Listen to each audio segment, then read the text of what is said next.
Welcome back to Aliyah Yomi. Today we're going to be learning Behar Shlishi, the third Aliyah in Parshas Behar. The topic of our Aliyah is the 3-year promise. It is 6 psukim long, running from Perek Chaf Pasuk Yud Tes to Chaf Daled.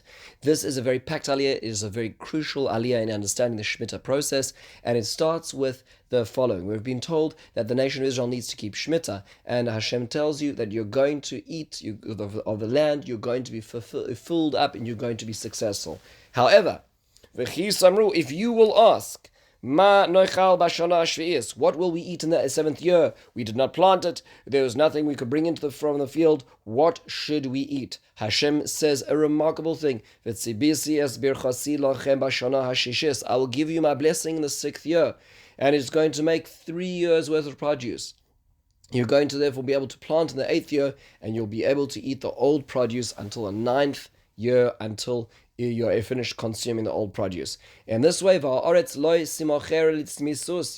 not be selling the land completely. Kili haaretz, the land belongs to me. You are residents upon it. And in all ways, there will be redemption to the earth. So we see a remarkable thing in this aliyah. It is the promise of Hashem responding to the concern of Israel. How will we feed our families? Hashem says, I will look after you.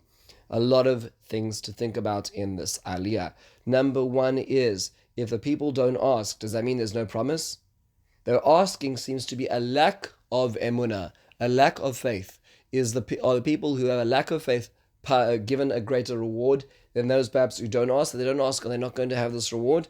The Orach HaMakodesh says no. The way that it is being asked is the following. The way it is being asked is they say, we are keeping this mitzvah, but we want to know what to do. It's not that we are only going to keep this mitzvah once we understand. We are keeping the mitzvah. The question is how are we doing this? What's really happening? Reminds me of a very incredible holy letter, which was sent in the year 1895 to the chief rabbinate of Yerushalayim. At the time, the farmers of Petach Tikva sent a letter, and the farmers themselves signed this letter, and they said to the tzaddikim of Yerushalayim, the great leaders of Yerushalayim, they said, we're not sure what to do. At the time, there was a new evolvement halacha called the Heter Bechira, selling the land of Israel, and in order to avoid starving during the year of the Shemitah, and the previous Shemitah people had suffered terribly. Because many yeshuvim, many settlements had observed Shemitah, and many people died. And they turned to the Rabbanim Yerushalayim, and they sent a very beautiful letter. I've had the opportunity of seeing this letter, the real letter itself. Rabbi Dr. Ari Bergman has a copy of this letter, and you can read it, and they say, we are going to be keeping the year of Shemitah. If you tell us to, we're going to stop and desist despite all the danger. It's going to may cost the lives of ourselves and our families, but we're going to be doing it. But you, Rabbanim, tell us what to do. Tell us what we should be doing in this, because we will do what you say. Sounds very similar to what the Orach HaMakodesh is describing this attitude towards mitzvahs. Mitzvahs is not something which get in the way of our lives. They're something which we do. And the question is sometimes as how will they work, but that's a secondary concern. Something else interesting over here. The Sforno makes a very beautiful observation over here. He asks the question, what over here is a person who is greater, a person who doesn't question Hashem or a person who questions Hashem? He points out that the person who questions Hashem will receive this blessing in disguise. That means to say that a person who does not question Hashem, who does not ask what will we eat in the 7th year, they won't get extra produce. You know what will happen? The miracle that will happen to them is the amount of grain that they have, the small amount, the regular amount in year 6, will last, and they'll eat and they'll be satisfied with less. Hashem may make it a disguised miracle. Whereas the person who questions will get the extra grain, this 3 years bounty of produce, which is better, says the Sforno.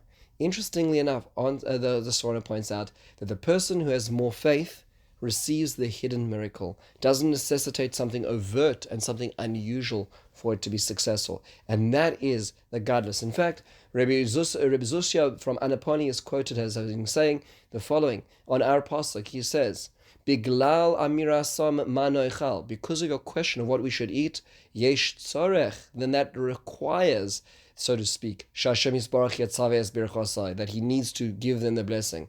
And if they were not to say this question, then Hashem wouldn't have to make this special trick. It would happen naturally. Hashem wants us to be that it should be natural. That's the idea, is trying to find HaKadosh Baruch Hu in the natural world, even without the questions as well. One of the questions God asked Aliyah is, why 3 years? Why are there 3 years described over here? So Rashi explains it's really about the year 6, 7, and 8. But it could be, as one version of the Torah's Kohanim suggests, that it's referring to a Shemitah Yovel combination. So it's really 2 years of lack of produce. So of course you usually are planting and sowing in the 6th year, and that'll take you over into the 7th year. It's really the 7th and therefore 8th, which is the Yovel year, which is the product. And that's what's going on over here as well. What is the Isra of Lois? You should not fully sell the land.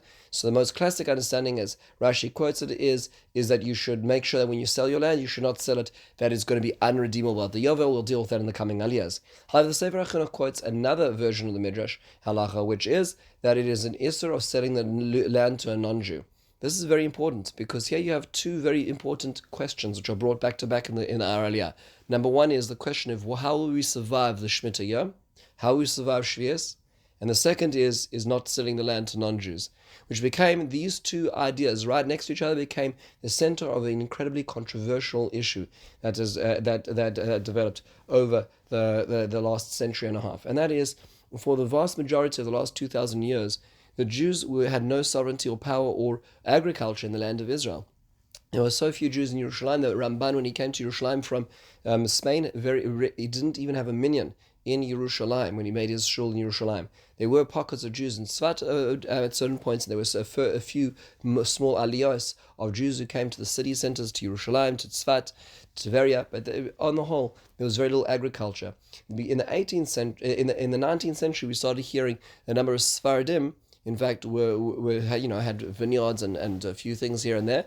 And they asked, what should we do on the Shemitah year? And then early on already, there was a halacha, one of the great Sfardi Gedolim, paskin, that one could sell their land to a non-Jew, and because Shemitah is d'Rabbanan, then in that case, it would be all right to sell the land to a non-Jew being cultivated by a non-Jew, and in that case, it would not be under the rubric of Shvias, thereby avoiding the concern of Shvias on that produce.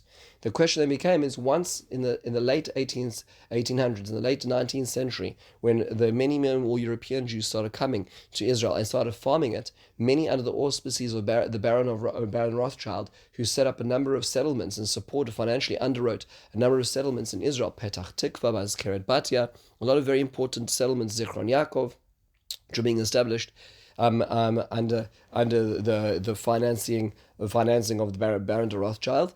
What was interesting is that when it came to the year 1888, which was the Shemitah year, there were differences of opinion. There was a question: is should we listen to the Heter Mechira, this idea of selling the land to a non-Jew for the Shemitah year, or should we try to plow through the Shemitah year as the Torah tells us to observe it? And it was split down the middle. Many Gedolim were of the opinion that the Heter Mechira was reliable under the extremely difficult circumstances in which the impoverished Jews found themselves in. And in fact, there was a letter written to Rav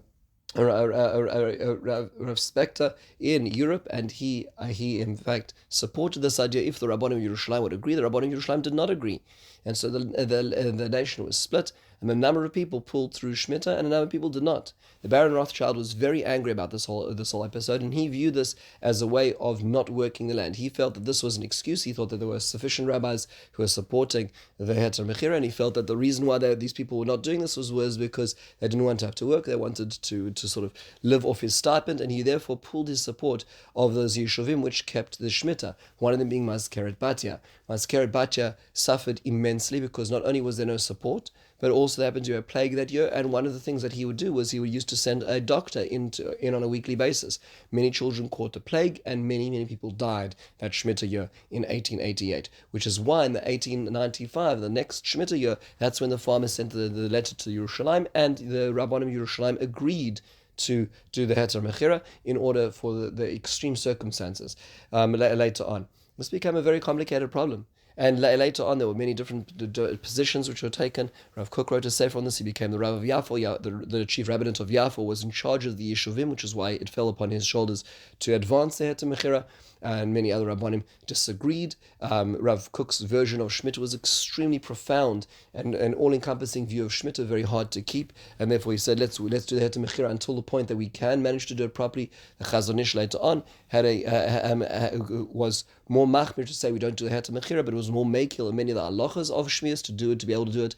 Very, very fascinating. The question is how do people reconcile the whole Mazkeret Batya, the whole terrible Shemitah of 1888, with this notion that's in our Aliyah, where the Torah promises that if you are concerned about keeping Shemitah, don't worry, HaKadosh Baruch Hu says, I'll give you my blessing. It didn't happen.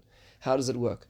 So there's a Sma, which is the Sefer Miras Einaim on the Shulchan Aruch, which says that ultimately there's no bracha on Shemitah D'Rabbanan. The time that they were keeping Shemitah was not Shemitah D'Oraisa, wasn't the biblical Shemitah where the promise falls, but rather it is Shemitah D'Rabbanan, and therefore there was no bracha. However, the Chazon Ish disagrees, and the Chazon Ish disagrees with this assumption that the Sma would apply in this case, and he says that really there's even a bracha even on a D'Rabbanan. Even on Shemitah D'Rabbanan there would still be this bracha. So the question is, so what really happened? So Rav Aaron Lev Steinman, Zecher Tzadik Livracha, said an incredible thing. His observation is that really there is a bracha even on a D'Rabbanan, like the Chazon Ish. However, that's not the way we paskin. We don't paskin halacha in that way. Meaning to say, we don't paskin. Beis Din doesn't say when they have to deal with a situation on the ground, and there could be people who will die because of this. They need to account for the reality. You don't make a psak based on the Ma'aseh Nisim, and therefore it is a responsibility of the Tzaddikim Yerushalayim to make sure that there was a way for those people to survive that year under the circumstances, and every circumstance is different, but it was necessary for them to be able to deal with that under those circumstances and not rely on Ma'aseh Nisim, even though HaKadosh Baruch Hu promises it. That'll be the ultimate goal. Hashem will bring His bracha, but that's not what we're counting on in terms of making it happen. The Aliyah talks about the most complex of concepts, the blessings of the seventh year, not selling it to non-Jews, and the complexity of how those two intersect with each other. With this, we conclude this third Aliyah. In the meantime, have a wonderful and meaningful day.